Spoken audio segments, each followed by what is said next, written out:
and that I will support,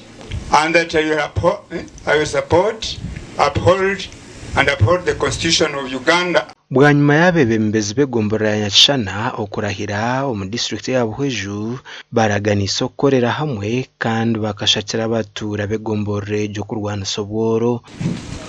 in the sub-county of Nyakishana, and that I will support and uphold the Constitution of the Republic of Uganda, and that I will, to the best of my judgment at all times, when required, freely give my counsel and advice to the chairperson and his or her success in the office as by law established. So help me God. Simi na Munonga district yiti ya Buhweju abwa support yo kubane heze gombororeji obuntu ebiturukora turi almost emitware 3 Church maisa ngo gombora yito eriyo neza kwingana nishaza. So cow I'm aware if you check the hazards Nyakishana enebi yashabire kugira ngo gomboreji echendeze bo nke gombora mazima twaza kutandika kurunji twakora emirimo yitu nkabebembezi konka nimbasha bo kwatanisa kurango twakwatanisiza hamwe nke gombora kitwabe twine tukorere hamwe nkabebembezi. Abatwara entebe y'obwa speaker na deputy speaker barabaho batinde cyakanisa aho Robert Muhumuza yaba speaker kandi Peace Cyumugisha akaba umuhwezu we Wakansuwire kandi watoranwa umukansensi ya today. So I really thank God. Mwene mazima mwebare mukama simwe obasize korabye mu eki. Shemererwa kandi nyenda kutwara okushemererwa aharuba kansara batahi banje kandi ukicera munonga obunanye simbere nawe abwo kumpa omugisha akankwase bendera.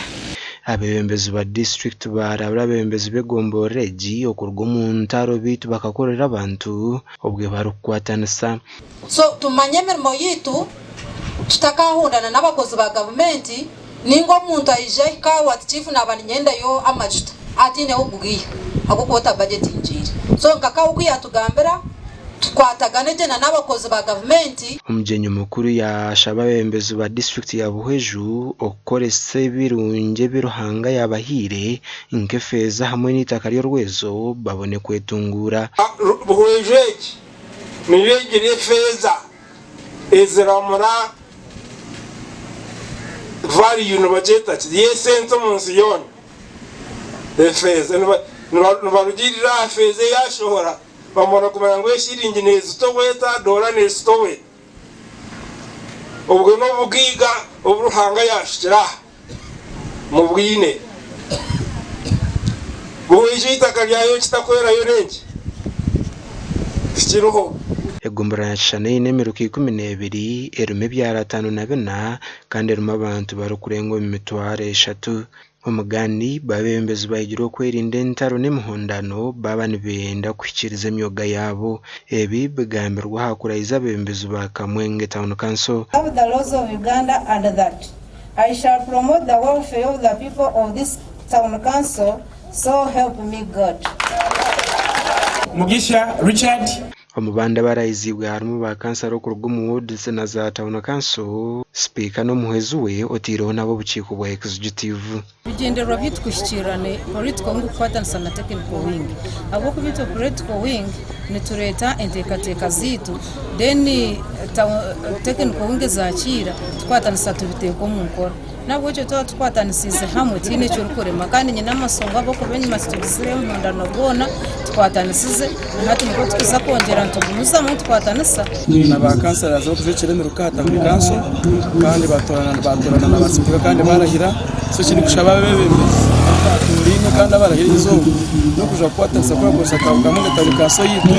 twarango kuti yakora umurimo go yabo ko baroga mu metakte n'ibindi beragiro nigere karoro za kansara nigere karoro za technical team so n'amasiko bakora imirimo yabo ngakora yitu with our guidance because we are technical person kandi kazo tuneza kuri akona kandi bakansara babagizire ngo bine bigenderwa bitari umwe na bimwe ebyo kureba ngo abatura batunga ubuhereza umwebembezi etawuni yitu kugira ngo turiyo nturubira turonda municipality ndeba munonga ebyengudo bitufayinga etawuni yitu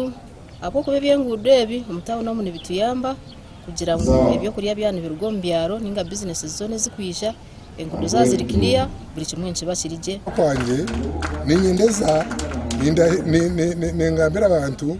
ndukuba manyisa ngo twenda kutandikana no mwago 2026 atunagumye kugira ngo twakora ikintu cy'umutawana nuko twakora entunguka ya mazitandukanye inshonga ya Kamwenge kutunga municipality na yagambirwaho Gashakwa Juliet Charsima na Anthony Twine